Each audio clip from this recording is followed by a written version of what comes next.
So good afternoon, Silurians and guests. I am Michael Serrell, president of the Silurians Press Club, the new president, and I welcome you to the first event of the new Silurians season.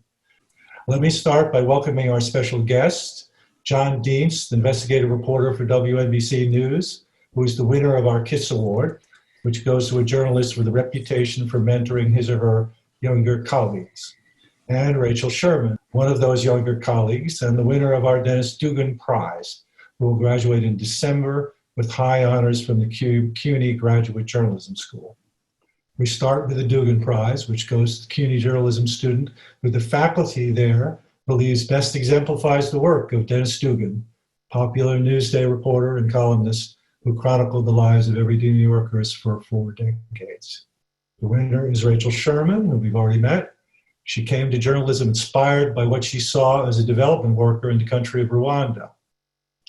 Tim Harper, Rachel's academic advisor at CUNY, says of her, "She goes the extra mile in her shoe leather and makes the extra call or 5 when street reporting isn't possible. She's determined, resilient in the face of setbacks, generous to both sources and coworkers, and a sponge for advice and coaching." Qualities we all admire. Rachel, congratulations, and now you're on. Okay, thank you so very much. Again, I'm just honored to receive this award in the name of a New York legend who's truly a journalist icon and who has been a role model to so many in journalism. As I was saying before, I feel like many journalists, I've lived many lives working in retail, working in restaurants, working in international development, but all the while feeling interested and curious about connecting with people and who they are and what their stories are. After working in development and fundraising for many years, I decided that I didn't want to tell other people's stories with the agenda of raising funds, but instead wanted to tell my own stories and pursue what interests me. So I'm just very grateful to be able to do this. And my first story at CUNY under the direction of Tim Harper was a story about bike safety in New York. And my lead was something along the lines of, it's summer in New York City and cyclists are concerned for their safety, something like that. And Tim, when he was handing back our papers, said, "Stop the presses. Rachel Sherman says it's summer in New York City." Immediately letting me know that that was not the news value to be focusing on. And so I've come a long way and was able to spend upwards of 80 hours in the Bronx, which was my beat at the time, pursuing stories such as bail reform and community response to it and the misinformation around it, performance art, a musical and Sing Sing and the incarcerated men behind it, and all the way trying to counter what I've learned is the single story. And Chimamanda Adichie, who is a Nigerian writer, she's not a journalist, but she is a storyteller, says that, and I'm just going to read off my screen here because I like this quote. "Power is the ability not just to tell the story of another person, but to make it the definitive story of that person." And journalism has that power, which is a lot of pressure and a lot of responsibility. I feel it more so in this profession than I have in any of the others, including working with orphaned youth in Rwanda. But then she goes on to say that stories matter, many stories matter. Stories have been used to dispossess and to malign, but stories can also be used to empower and to humanize. Stories can break the dignity of a people, but stories can also repair that broken dignity. And that's the hope and the power that I have as a writer, as a journalist, as someone who's entrusted to listen and to tell the stories of other people. Right now we are in a stacking of many crises. We're in a global pandemic. We're also in an election year. We also have California on fire. And to hold all this together at one time is to hold space for a lot of people and a lot of trauma, and being able to translate that into something that is digestible and interesting and attractive to the public, which is no easy task. But I also think that journalists are more prepared than possibly anyone right now for this kind of volatility, because volatility is our norm. We know how to listen, we know how to respond in a crisis, and we also know how to get people together to engage them and to disseminate information that's crucial for saving lives, for moving forward, for voting. And I at times do admit that I feel a little doomsday-y about the future of journalism, considering all the shutdowns of newsrooms. But I also feel so hopeful when I see my CUNY faculty, when I'm surrounded by my classmates and my colleagues in my various internships.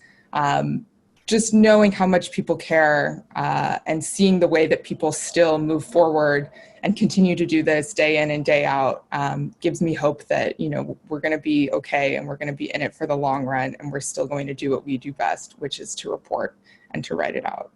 And thank you to the Silurians Club, and I'm so thankful to Tim Harper and Karen Pennar, who were my professor and adjunct professor in Craft One, who taught me not to start a lead with "It's summer in New York City," how to write a nut graph, what a nut graph even was, and I hope that I'm able to wield this power for the greater good. Thank you so much.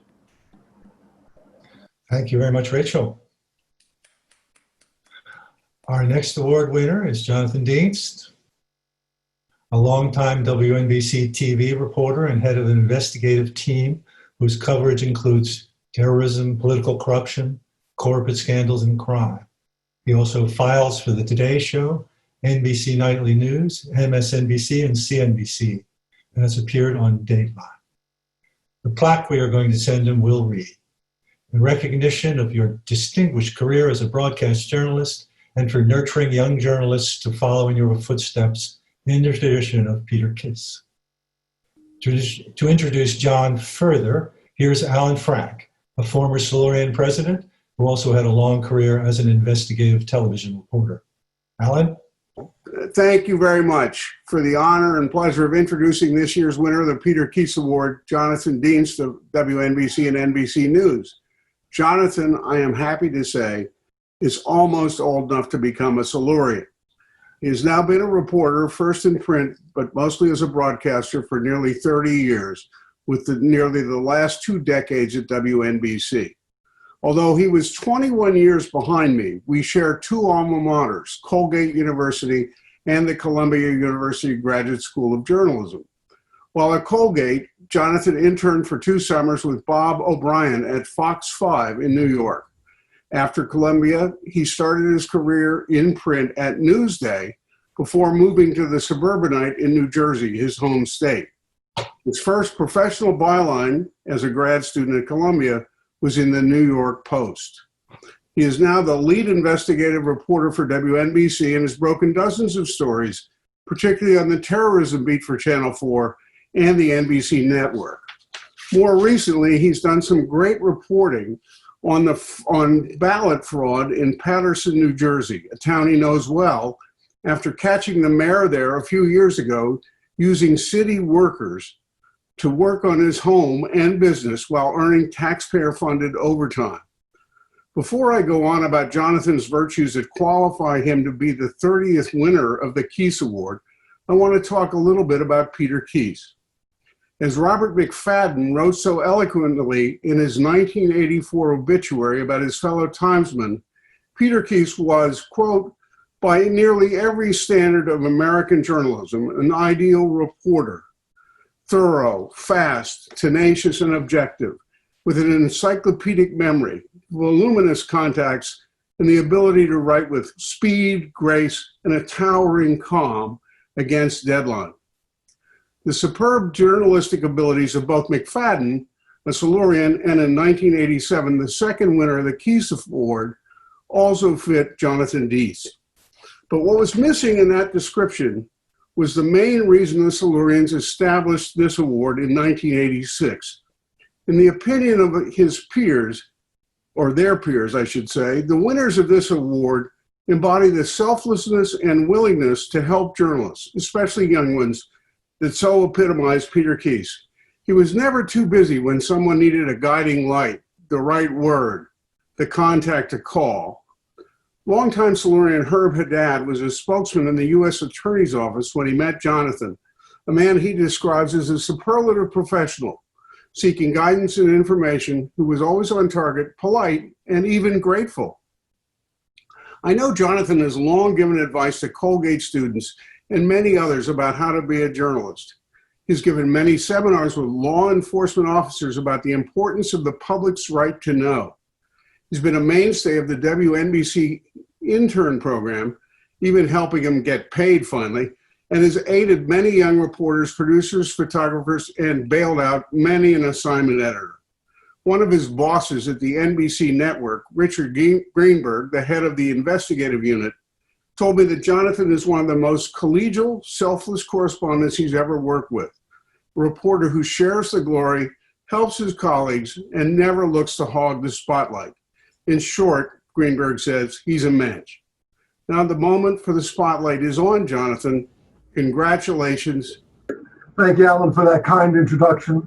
When Alan and I connect from time to time, we remark how we followed similar paths after our respective college years at Colgate. We both wrote for the student newspaper, both went to the Columbia J School, and then we both got our first big breaks. Alan getting his first reporting job in Alaska. Me, it was Savannah, Georgia. It took me 6 months out of J School to land that first broadcasting job, which paid $13,000 a year. Sincere thanks as well to incoming President Michael Searle and to all members of the Silurians, and congratulations as this fine organization approaches its 100th anniversary. I also want to thank Herb Haddad, who's been a supporter of my reporting for years, and he's a good friend. I've met Herb back in 1997 when he was U.S. Attorney spokesman, and he gave the kindest no comment around town. It's a true honor to receive the Peter Kihss Award. It's humbling to receive this recognition from an organization whose members are some of the best writers, editors, and reporters on the planet. And to share this honor with past winners, journalists of great integrity like David Diaz, the late Stan Brooks, Sam Roberts, Jim Dwyer, and one Times writer I've long admired, Robert D. McFadden. I was lucky enough to reread McFadden's write-up on Kihss to help prepare me for today. There's a line in McFadden's copy that I think helps summarize the public service mission so many of us take to heart. McFadden wrote, Kihss was a beacon of fairness and accuracy in an age when critics took the press to task for arrogance and carelessness. A tireless believer in legwork and cross-checking his countless sources, who trusted him because he never tried to misrepresent them. I very much try to live and work by that example set for all of us. And like Kihss, I try to pay it forward, helping my colleagues, new reporters entering this market, and students whenever asked. One example, instead of working to put final touches on these remarks last night, I was instead assisting a fellow reporter who needed some help. So I lit up the phones for several hours last night, giving her some leads and information with her 11 p.m. story. I hope these remarks don't suffer too much as a result, but I'd like to think my efforts last night in some ways were Kihss-esque, helping a colleague and trying to get the best information possible for our viewers. For those who missed the 11 p.m. news last night, the story was about a man in Astoria who had a good amount of explosives stored at his home and the resulting NYPD and FBI response. I've been privileged to spend most of my 30 years reporting in this great city, much of it at NBC. I've worked under some great news leaders, including our current management that truly supports its local and network newsrooms in both good and not so good economic times. My passion for journalism came out of tragedy. I was 20, a student in London that fall semester. I decided to spend the December holiday week traveling Europe with my friends. Two of my classmates decided to fly back to New York to be with their families over Christmas. Scott Saunders and J.P. Flynn boarded Pan Am Flight 103, the flight that exploded over Lockerbie, killing all 259 on board and 11 on the ground. Amid my sadness and rage over that terrorist bombing, as you can see it still bothers me today, I watched in awe as reporters day after day told the victims' stories and reported on the clues that could perhaps help find the killers. Those reporters tirelessly pursued the U.S. government failures, as well as the frauds committed by Pan Am leading up to that tragedy. Reporters learned The U.S. government knew of some specific threats to Pan Am flights that Christmas week, that numerous embassies had even posted internal warnings for staff. Yes, there were internal embassy warnings, but the public was never told. Scott Saunders and J.P. Flynn were never told. There was more great reporting, how Pan Am charged you extra fees per ticket to pay for what they said was extra security, but reporters discovered their security screeners were never trained, and the so-called bomb dogs seen at Pan Am terminals paid for with that ticket surcharge. Well, reporters found out that those dogs had merely been leased from local dog kennels. They had no training in bomb detection. Those stories, that journalism was a great service. Those reporters were heroes to me. No, their reporting could not bring back my classmates, but it led to some improvements, to some accountability, and brought out some truth for the victims and their families. You can't always protect us, so at least give people like Scott Saunders and J.P. Flynn important information so they can make the best choices for themselves. I had found my calling. A New York News editor, Rich Esposito, was kind of meeting me and offer some advice. I recall one of his first questions was, "Why do you want to starve for a living?" He then asked me what I might be interested in doing.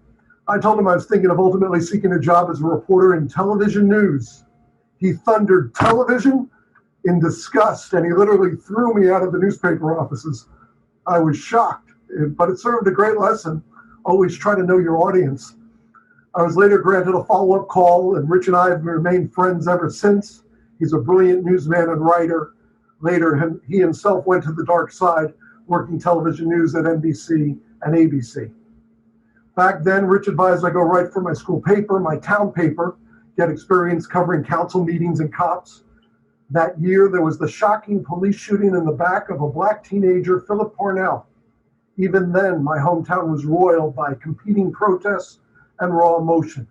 I would work day and night covering events, writing copy, publishing several stories per issue for my $50 a week stipend, but it was invaluable experience writing for that small paper. I also interned at Fox 5, watching the late great Bob O'Brien cover crime stories. He worked scenes, knocking on door after door until he found someone with a key detail or a crucial photo. I read his copy, saw how he used video and natural sound along with his words to bring powerful stories home to the viewer. I watched him, I absorbed, I learned, which perhaps leads me back to McFadden's writing and that point he made about Kihss, that Kihss was generous in helping young reporters in the newsroom. For me, I give back to students and colleagues whenever I can, because like so many of us, I benefited from having mentors like Rich Esposito, Bob O'Brien, Jennifer Preston, or back at the J School, Jane Tillman Irving or Marianne Giordano, who both caringly but brutally hammered me day after day to write short, to lose those adjectives. And there was Steve Paulus, my former boss at New York One, who likes to remind me of my first television live shot. Yes, I froze and stammered on air for 17 seconds, saying nothing but for 17 seconds. That's an eternity in television. I came back to the newsroom devastated. Instead of letting me sulk, Polis forced me right out the door to be live on another story. And he kept sending me out there, pushing this young reporter to find his on-air footing. Later at the WPIX, under news director Karen Scott, or at NBC's Dan Foreman, they both advised me to stand tall and pursue what's important, not just what's most recent, to always try to be a mountain among swirling winds. Their admonitions reminded me of my father's urgings when I told him of my choice to enter this profession. My dad, an attorney, told me to please always act honorably and decently, no matter the story, and no cheap shots. Do good, always strive to be fair. All of the above is another way to say we all likely have Kihss-like support and guidance along the way, so of course we should give back. Perhaps you'll be happy to know that later tonight, I'll be spending time with a class of aspiring journalists, offering a little help and guidance where I can. My reporting, my sourcing, my love for covering New York City has only grown over the years, from the first World Trade Center bombing in '93 through 9/11, from witnessing the historic drops in crime to working to try to expose corruption. Some of my stories have been long form, like 40 minutes commercial free on a senator's alleged corruption, to the quick day of exclusives like breaking the recent arrest of Ghislaine Maxwell. My favorite interviews the stories of the ordinary New Yorker who did the extraordinary. Michael Searle asked me to share some lighter moments, and I looked to McFadden's writing about Kihss for guidance. McFadden wrote how on one occasion, covering Mayor LaGuardia, Kihss and the mayor nearly came to blows. Kihss literally picked up the mayor and almost threw him down a flight of stairs. I can't say I've ever come to blows with a politician or close to blows with a politician, although in this line of work, of course, there have been a few run-ins. That corrupt Mayor Patterson once confronted me with a life preserver. He, on camera, was for nearly a block, shoving a life ring at me while trying to get back to a yacht for a fundraiser. He eventually went to prison. Another New Jersey politician, Senator Robert Torricelli, didn't like our persistent questions about allegations he took payoffs from a convicted fundraiser. The Torch grabbed my mic and gave me a shove, and later one of his aides jumped on the back of one of my cameramen. The senator actually tried to file a police report claiming I had assaulted him, but the videotape showed the real story, and when police apparently threatened to charge the senator with filing a false police report against NBC, the senator withdrew his complaint. The senator later got word to NBC executive Bob Wright that this reporter was out of control and NBC would suffer the consequences. Wright sent word down to our newsroom, just keep reporting, but make sure you're damn right.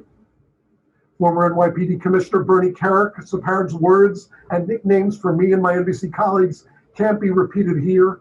To suffice it to say, Kerrick was not happy about our reporting on his corruption. He and Jeanine Pirro also did not like our stories about the pair discussing taping Al Pirro with his mistresses on his so-called love boat. Shortly after those stories aired, I entered an elevator in a Midtown building and surprisingly found myself standing face to face with Jeanine Pirro. It was perhaps the closest I ever came to actually being slugged by a politician.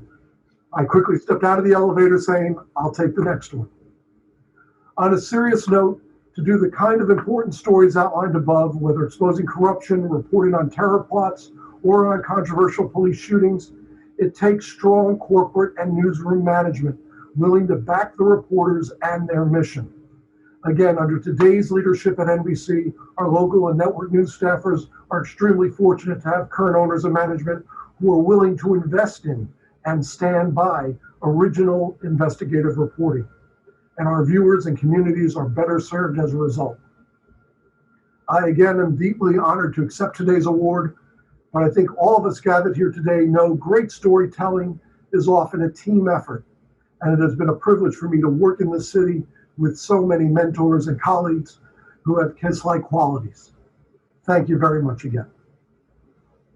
Thank you, Jonathan. Great talk. Let me ask the first question. You mentioned Jeanine Pirro, who I would hate to call a colleague of yours. But have you experienced? I know you report locally, so it may not be as big a phenomenon. But have you experienced an increasing disrespect for what you do as a result of the Trump fake news mantra? I can't say it's affected the way I report or go about reporting. I will certainly say, my colleague Melissa Russo, who covers politics, my colleague Peter Alexander at the national level, the contempt, the hostility we sometimes face is quite open. It's an environment I have not experienced in all my years of reporting. Yes, I've been chased by mobsters with baseball bats and angry crowds in the past, but there's a consistent drumbeat of fake news, of heckling. But still, for the most part, when I go out on a story, when I go out into a neighborhood in the community, I am mostly well received. You make the approach respectfully, with courtesy and understanding of what the subject may be going through, whether it's a tragic crime victim's family or whatever the event may be. And as long as you approach it in a considerate way, I find you most of the time are warmly received, certainly by the participants, as long as, again, you act honorably, because I think they respect that what you're trying to do and to show that their loved one mattered. When they're a corrupt mayor or corrupt politician, sometimes I'm not so happy to see it either. But you're right. The environment is a tough one right now.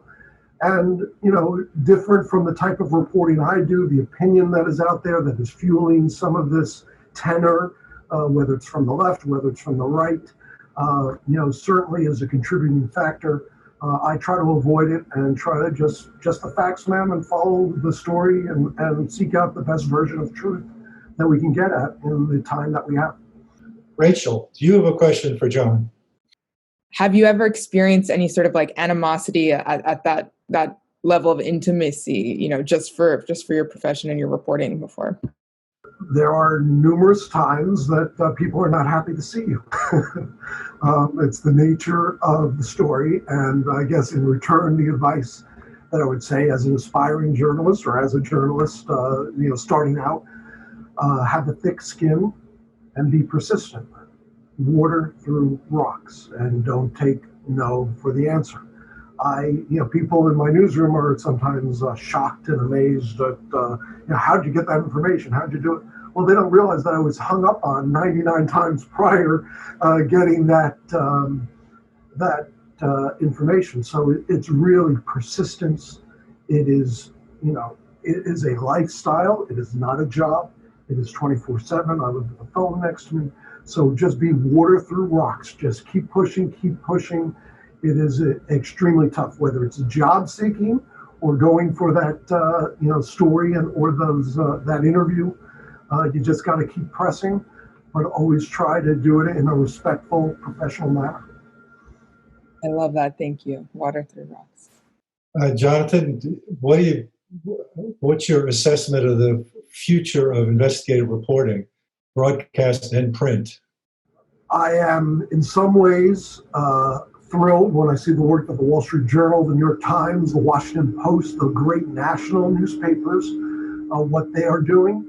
What is absolutely breaking my heart is the death of local provincial newspapers, because really they're the ones who are in the state houses, they're the ones who are in the town halls, they're the ones who do, if you watch that PBS Frontline series News War from, a decade ago or so, they're the ones who are doing most of the original reporting in our states, in our communities, and they are absolutely needed for our democracy. So somebody's got to come up with the economic system that is going to support that kind of work, and that is what is troubling. For me, the end of the GE days here was probably the most difficult time of my career. They were just slashing and burning. It was during that 2008 recession. We had some executives who were saying it's the YouTube age. No one cares about quality. Comcast came in with Valerie Staub leading the stations division, and Steve Burke backing the network and local station divisions.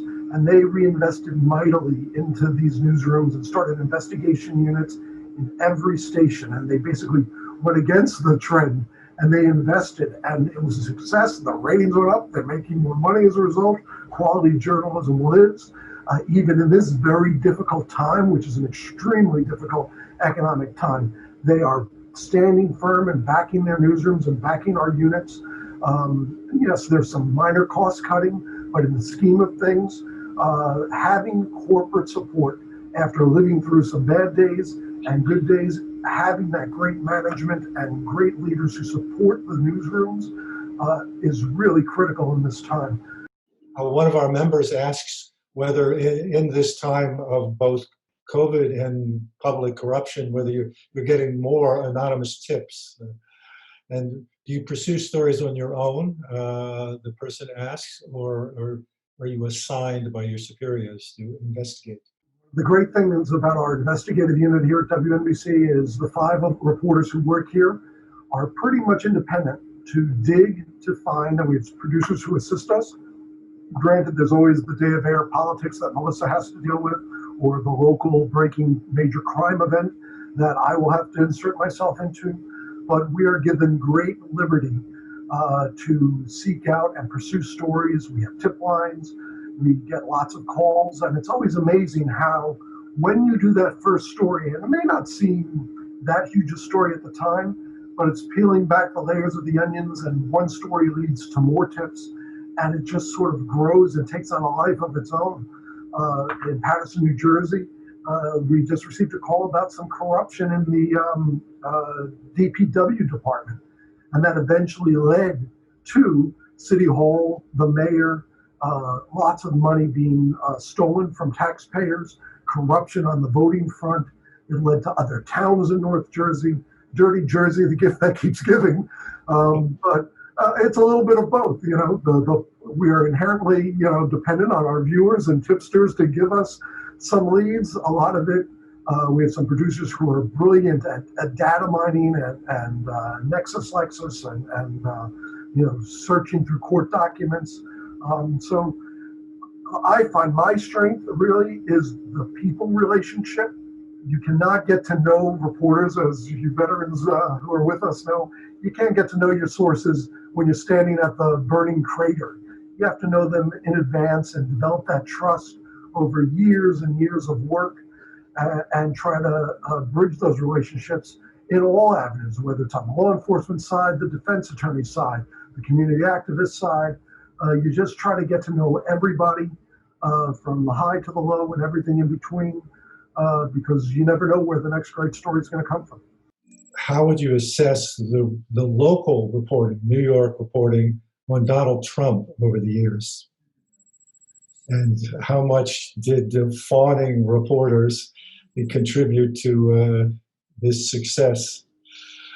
I don't know if it was fawning reporters, because I think he got a lot of tough shots too, and I think we New Yorkers knew him very well by the time he ran for office. So I think You're therefore astonished. I think a lot of us knew what we were getting when we got it. I would argue that it was more the entertainment. My criticism would be when Donald Trump was running early on. He got traction because his speeches were entertaining, and some of the cable networks found that their ratings were going up as a result. And I think there was some decision-making made that because viewers wanted to see him, that they gave the people what they wanted and not necessarily what they needed. And that was part of the problem, along with the fact that his Apprentice Entertainment was a smash hit, and he was a household name. But look, the press was certainly tough on Donald Trump, as were all of the candidates. But you have to go back, and we can go on about what happened in that election and why it succeeded. Perhaps if he didn't have, more than a dozen opponents at once, and there was just one or two others, that the opposition in the Republican Party would have coalesced around one candidate, and Donald Trump would have never come to pass. But it's history. And so, no, I don't think, look, the tabloids, the Post, they had their fun with Donald Trump over the years, but I think they, as much as he benefited from it, they hit him pretty hard too. I don't fault the press, the New York press corps, for Donald Trump's rise. I'm the only one in this audience that jumped when Peter Kihss yelled copy, and that, Jonathan, may have been before you were born. But I have a question for you that's been in the news a bit lately, the use of tape recording by an interviewer. Have you ever had an interview subject that objected to your using a tape recorder? I guess it depends on the nature of the interview. They're constantly, in the line of work that I do, I'm constantly using anonymous sources. I'm constantly, some people don't even want to talk on the phone, given the age that we're in, and that you still have to do face-to-face meetings to get information. So I would really need to know more about what kind of stories you're talking about.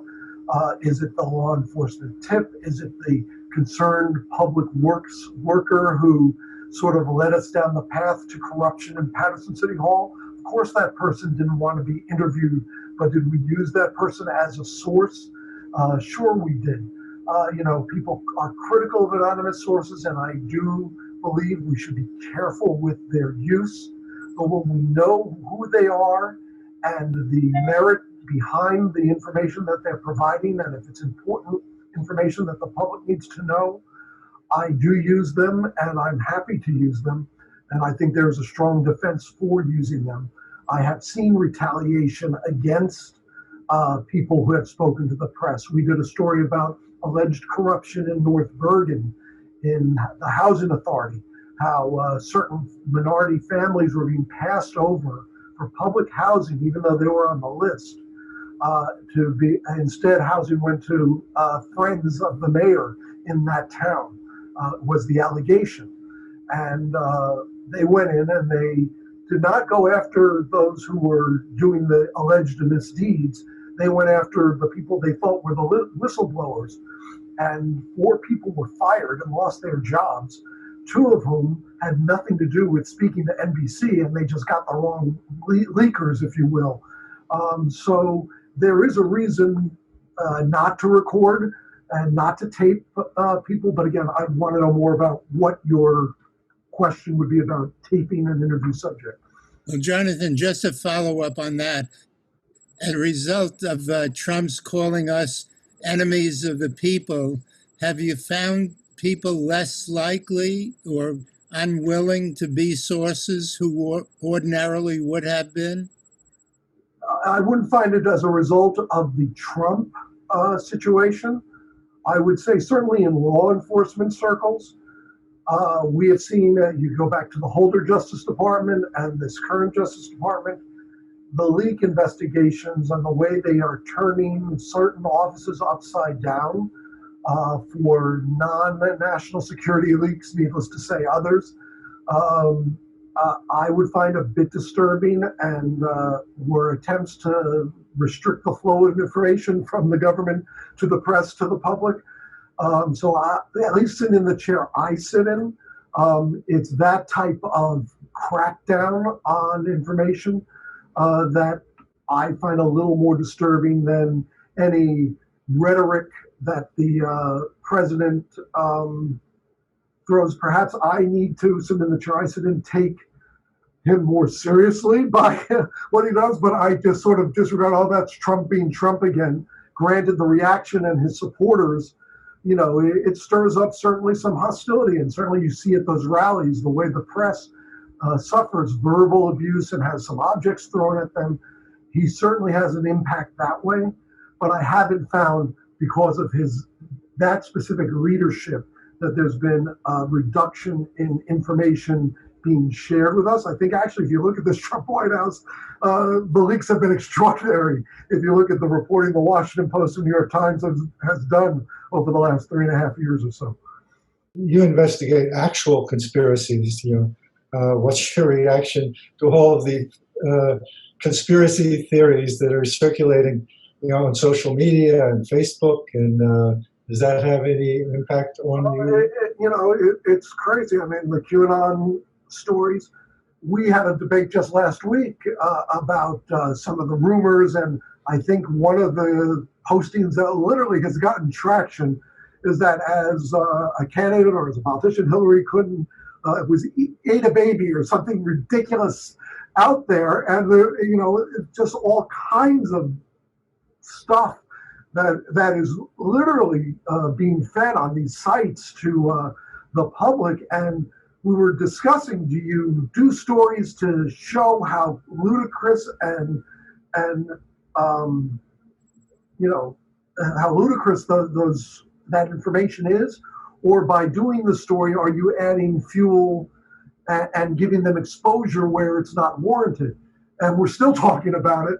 I know some of my colleagues at MSNBC and in the digital platform did a big takeout on it about a week ago, and our conversations continue, whether we're going to do more here at WNBC and whether the Today Show is going to pick up on it in the coming days and weeks. But yeah, I mean, it's a lot of wild stuff out there on the internet. I do have some hesitation when I hear about some of the calling out by the internet services, whether Twitter, Facebook, who's going to be the arbiter of what is and what isn't. And I think that's a conversation that needs to mature and continue because I don't know it's being done as well or as responsibly as it could be. But it's a learning and it's a whole new world out there with presidency and with what's online. To us older journalists, that whole world is a bit alien to us. How important is your Twitter feed to you? It's important in terms of it's another way to reach viewers and to let them know what we're reporting. Our audience, we used to have 1.2, 1.4 million viewers at 11 o'clock. We have several 100,000 on a weeknight now. It's a good night. So we have to be where our viewers are. So, whether it's, I'm now everything. I'm like Al Franken, if you remember that skit he used to do with the satellite dish on his head. I'm doing television, I'm doing web, I'm doing social media, Facebook, Twitter, wherever it is to help my station deliver the news and the content to our viewers and our audience so that they are informed. I'm going to try to be on those platforms and try to service it. The problem is sometimes you make mistakes because the cycle is so fast now and you're so busy multitasking.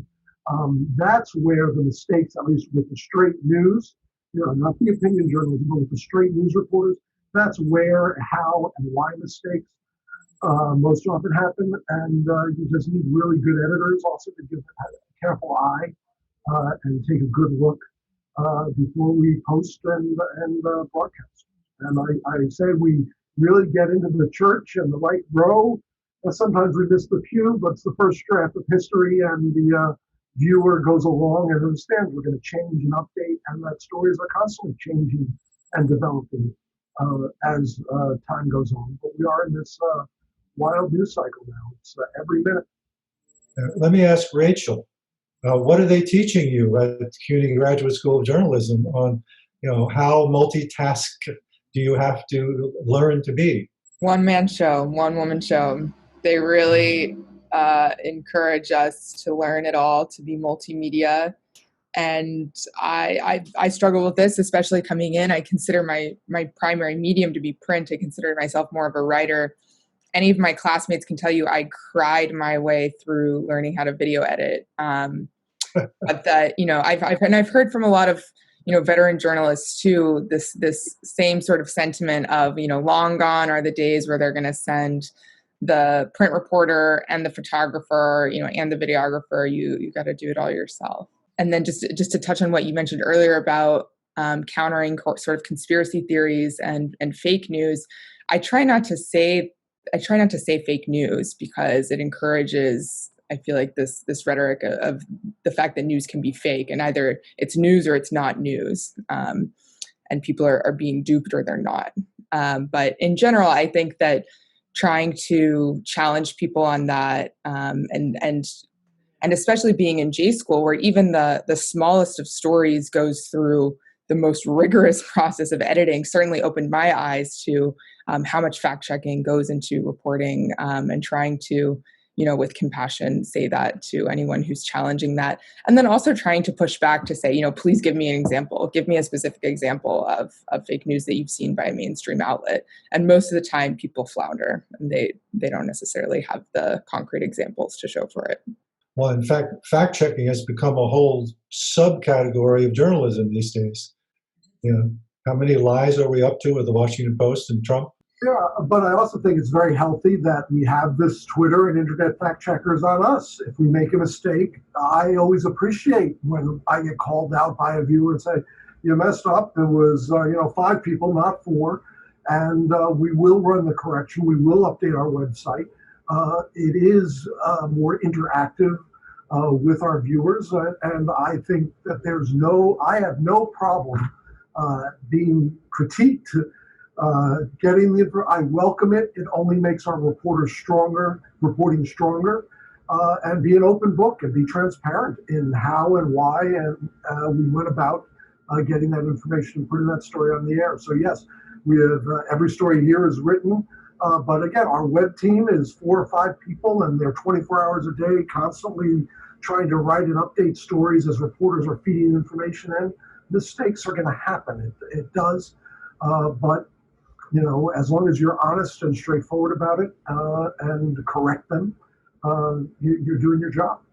We're greatly appreciative of you taking the time off your busy day to come and visit with the Silurians.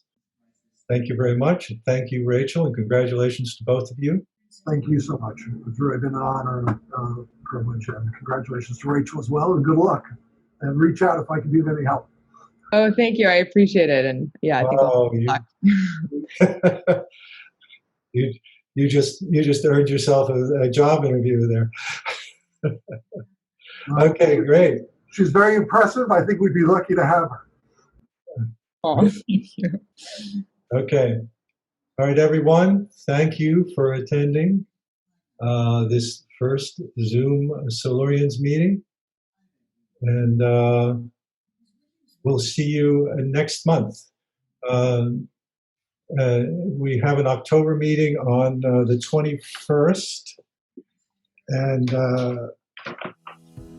it will be a Zoom meeting, and our tentative speaker is Andrea Bernstein of NPR.